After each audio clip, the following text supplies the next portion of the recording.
Hi, travel video. Almost after a gap of 2 years, couldn't travel because of the COVID. This time, I plan to take you to one of the most dangerous and difficult treks in India, to Srikhand Mahadev. Srikhand Mahadev, for those of you who don't know, is a shivling situated at approximately 18,700 feet above the sea level in the state of Himachal, in Kulu district. So here I am signing off and I'm starting my journey now. See you.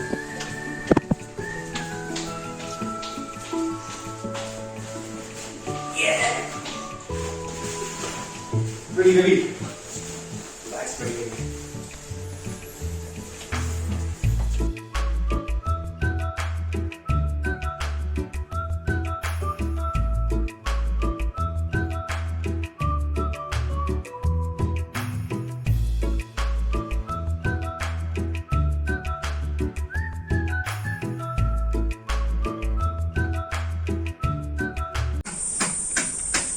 So hi there. Day 2, around 6:30 in the evening, I have reached Chandigarh station, which is end of the second leg of my journey. And from here, I get on to Himachal Pradesh road-based bus, which is the third leg of my journey, which will take me further to Rampur Busher. Once I reach there, probably, as I said, I will report back again if something interesting happens. Till then, be with me.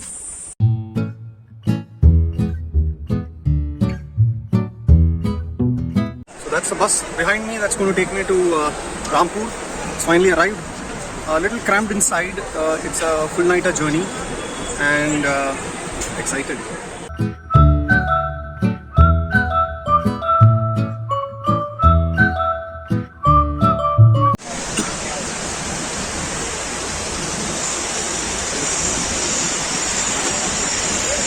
The entire road is blocked because the work is going on, cleaning up.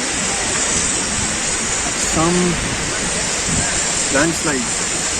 There's a JCB trying to clear it up, and the second bus is also now waiting for the traffic to clear. Good morning. It's about 5 in the morning of day 3 after quite an eventful journey in which our bus broke down halfway through and we were pushed into another crowded bus, which means that we had to come standing. I have got down about 15 kilometers before where I was supposed to get down, and this place is called Duttnagar. The reason I got down here is I wanted to take you to a special temple here, which is called by the name of Devdang Temple, and there's a story, very interesting story behind it. Let me pan and see if I can show you. Yes, where you see my finger there at the top, that's where the Devdang temple is. It's about an hour trek from here. So once we reach there, I'll tell you the interesting story.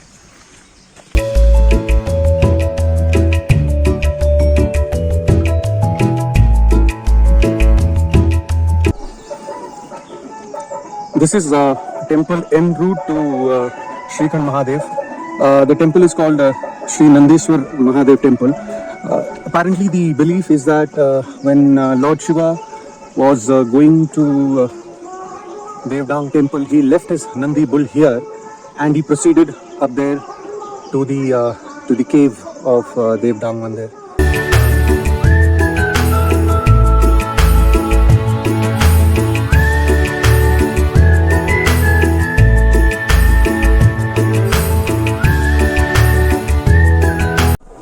So I've reached Devdang temple and I started my trek down below somewhere from there, and climbed all this way till here. So let me tell you the story behind this Devdang temple. I promised you I'll tell you this interesting story. Legend has it that long ago there was a demon king by the name of Bhasmasura, who was a great devote of Lord Shiva. Also, Lord Shiva appeared before him and granted him a boon. The boon was that whoever head he puts his hand on will turn into ashes, which is Bhasma, and therefore the name Bhasmasura. There is a slight deviation to this story also. Some people believe that it's not a hand but a golden bracelet that was given to him. Any which ways. So that was the boon granted to the king Bhasmasura. After getting the boon, he was very ambitious and he wanted to conquer all the three worlds and also to marry goddess Parvati. And he thought, what better way to take her hand than to kill Lord Shiva himself. So he went to Lord Shiva, and Lord Shiva, knowing his intention, ran for his life. And Devdang temple is where he came to seek protection from the Demon King and to hide. I'll take you inside and show you the place inside the temple.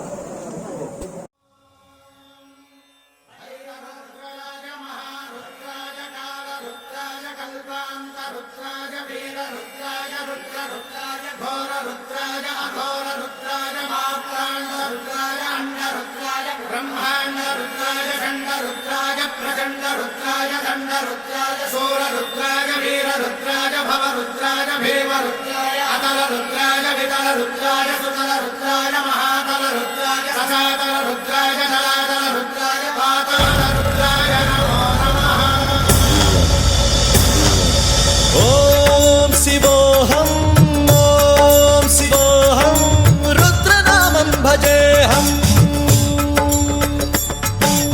Om Shivoham, Om Shivoham, Rudranamam bhajeham. Veerabhadraya Agninetraya Ghora Samharaha Sakala Lokaya Sarvabhutaya Satya Sakshatkara.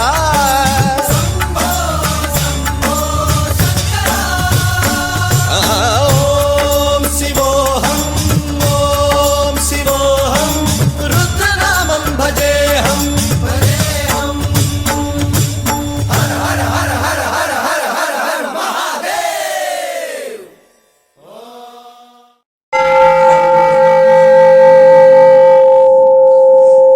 This is the place where Lord Shiva is said to have escaped and came out as Srikhand Mahadev. This is the depiction of Bhasmasura.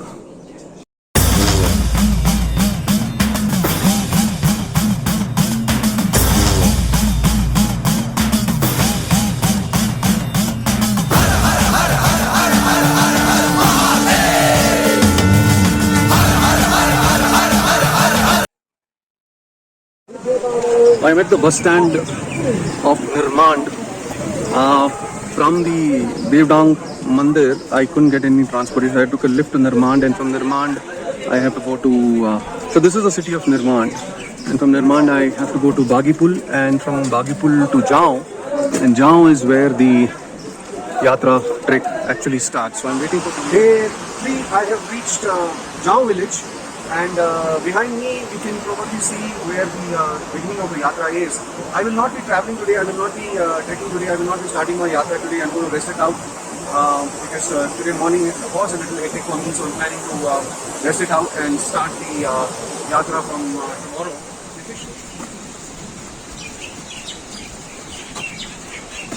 It seems I'm the only one right now, at this moment, on this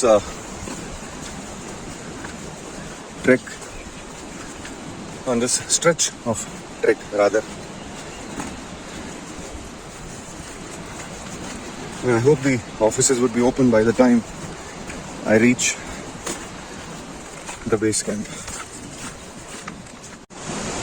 Still no one inside, and that's the path, the easy path. It had rained yesterday night, and there must have been some landslides in the upper reaches. As you can see, in some places, boulders and rocks seems to have, it's a landslide, and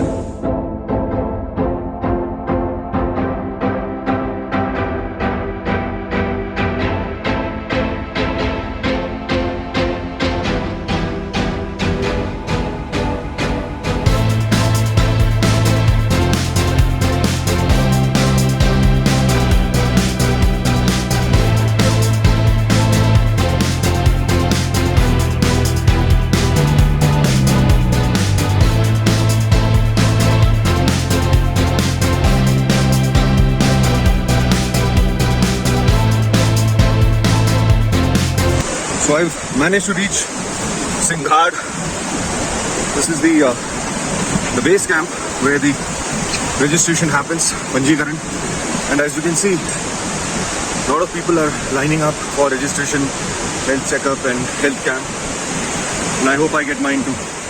With my registration and medical checkup from Singhad camp, starting I think it's about 6:30, starting to go to Thachru, which is about I understand 12 kilometers and the second most difficult climb on this trek. Let's see how far I can go.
I've reached this place called Barati Nala, which is in between on the way to Thachru. Here there are langar, you can take rest, eat food, tea, coffee before proceeding to Thachru, which is they call it the Danda Dhar because it's a straight 70-degree ascent line.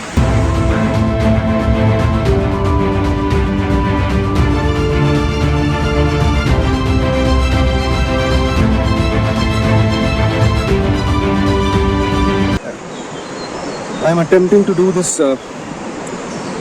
ascent to Thachru, and I've not even at the start. It's a 12-kilometer trek, and behind me you can see it's almost a 70-degree steep incline, and goes like this for 12 kilometers. Definitely not for the faint-spirited or faint-hearted. A lot of people give up halfway through this particular stretch. Let's see if I'm able to make it to the other end.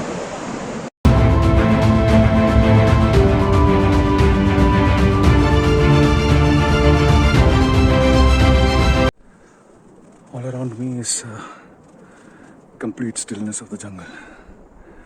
Not a soul in sight. And you can hear yourself. It's an absolute jungle. I seem to be the only person in this part.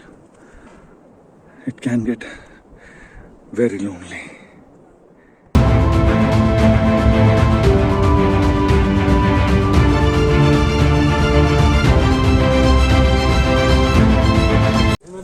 Absolutely delighted and excited to be reporting from Thachru. This was a major climb, a point of climb for anyone who comes onto this yatra. A lot of people return from this, and I managed to reach here a little while ago at around 2 o'clock, 2:15. I had food here. I am feeling so at the top of the world. Having reached this high, this is about 11,500 feet above the sea level, and as you can see, there is a langar here and a place to stay. I don't intend staying here, probably continue my journey further down. We'll get back to you once I reach there. Signing.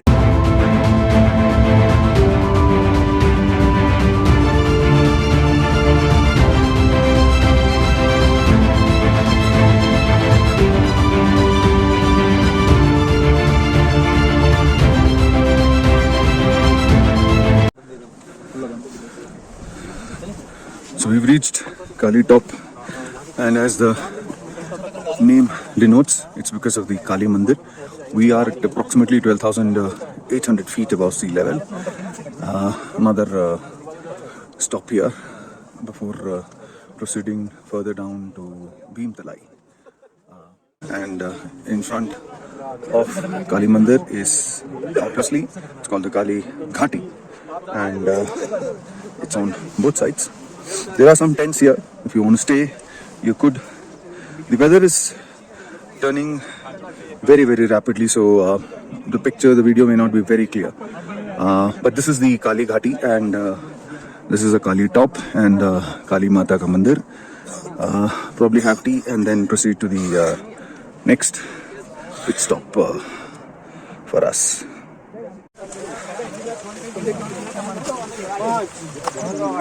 It's 7:30 in the evening. I have reached a place called Bhim Talai. I'm guessing the bird Talai is because it's a valley. I'm going to be spending the night here, and you can see behind me, these are plastic sheets that the local villagers put up for this yatra. They're not proper tents, but it serves a purpose. And they cook food and give you dal chawal. And tomorrow I begin my journey to Parvati Bagh, and hope to reach Parvati Bagh in the night. And day after is when the final ascent to Srikhand Mahadev is. So this is Bhim Talai. There are some stories. Legend says that this is the place that the Pandavas took Agyatwas for some time, and that's why this is named after Bhim. And as we move forward, maybe tomorrow, I'll share with you another story where Bhim killed Asura, a demon. And of course, there are other stories the legend has. I'll share that with you. So these are the tents. There are about 3 or 4 tents that the villagers have put up only for the yatra. And the basic tents, let me show you inside. There are these carpets that's laid, and there are blankets, and a guy cooking at the end of the tent. And that over there in the yonder is the bathroom, the makeshift bathroom. So that's what is available. Good morning, day 5, 6:20 in the morning. Looks to be a bright and cheerful day. I'm starting from Bhim Talai. Breathing becomes difficult because the air is thin, oxygen is very less. I'm going to start the journey, start the trek from here. It's July the 16th, I think, 2022. Let me check. I'm a little disoriented. I don't know what it is. Yes, July 16th, 6:20 in the morning, and it's day 5 of this trek. So far, so good. I'll see you at the next stop. Golgappas at 12,000 feet.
Day 5, 9 o'clock. We've reached a pit stop called Kunsa. Nothing spectacular here other than the beautiful, beautiful valley around. And I'm not even sure if it has any religious relevance or importance. I'm not aware.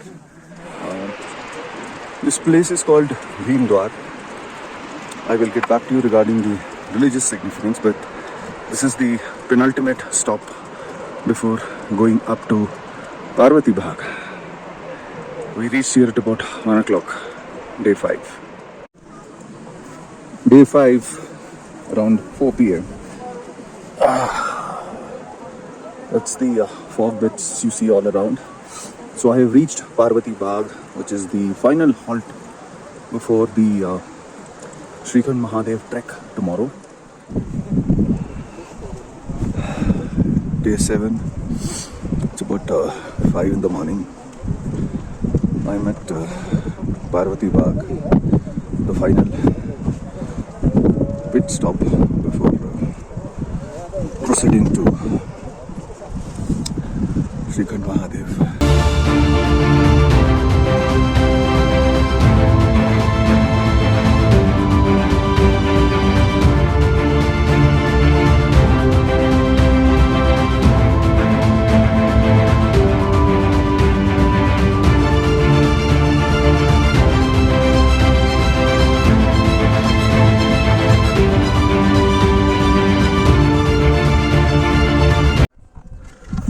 This is not a trick photography.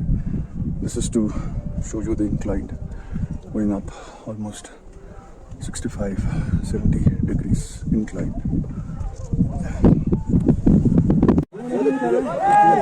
It's 8:45 a.m.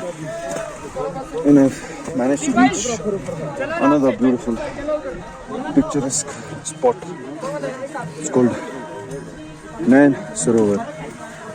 Legend has it that Sarovar, the lake, was created by Goddess Parvati's India drops. It's surrounded by a beautiful valley, and the trek becomes more difficult from here.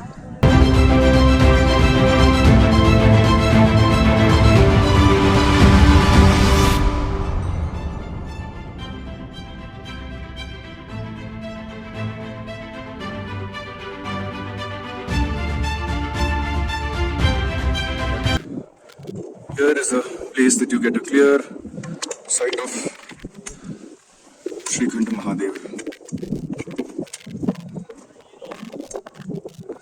There, that's Srikhand Mahadev where we reach.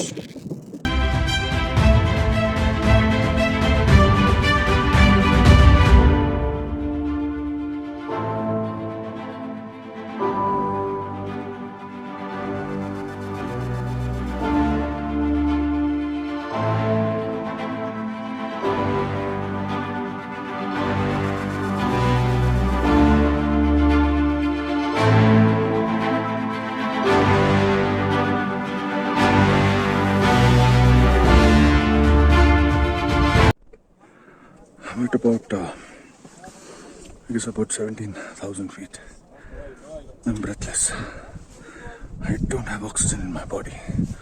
My lungs are tearing apart. But the visuals that I see here are mind-blowing. There are no words to describe. The beautiful clouds. I'm above the clouds. I'm way above the clouds.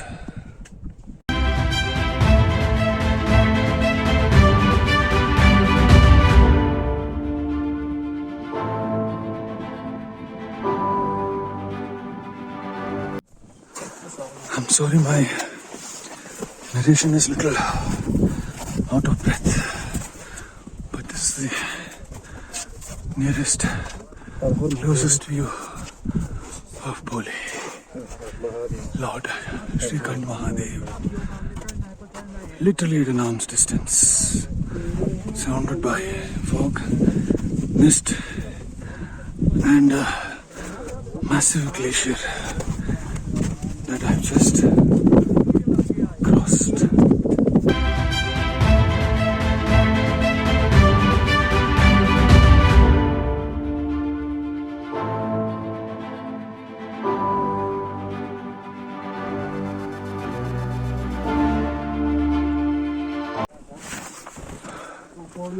This is Bhim Boy.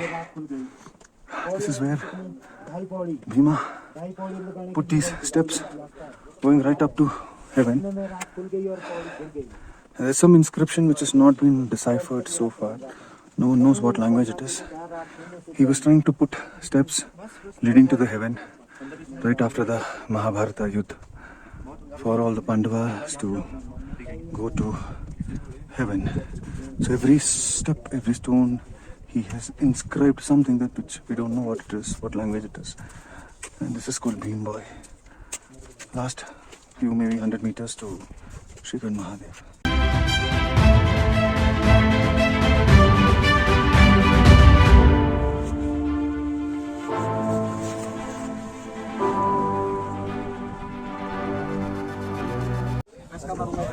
Day 6, 2:10 p.m. have reached Lord Shrikant Mahadev himself. जटाटवीगलज्जलप्रवाहपावितस्थले गलेवलम्ब्य लम्बिताम्बुजङ्गतुङ्गमालिकां नमड्डमड्डमड्डमन्निनादमड्डमर्वयं चकार चण्डताण्डवं तनोतु नः शिवं शिवं शिवं शिवं शिवं जटाकटाह सम्भ्रमभ्रमन्निलिम्प निर्झरी विलोलवीचि Vallari विराजमानमूर्धनि धगत् धगत् धगच्चलल्ललाटपट्टपावके. Legend believes that the peak that you see is Lord Kartik. Close to Shrikant Mahadev is Goddess Parvati along with Lord Ganesha. So it's a dual deity. One can't do a parikrama around it, but both are sitting facing each other. So here you have Lord Shrikant Mahadev, and about 100 meters away is Goddess Parvati along with Lord Ganesha. So with that, my trip, pilgrimage, call it whatever you may. So here is me signing off, hoping and praying that Supreme Power blesses you with all the happiness in your life.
पाटपट्टपावके किशोरचन्द्रशेखरे रतिः प्रतिक्षणं मम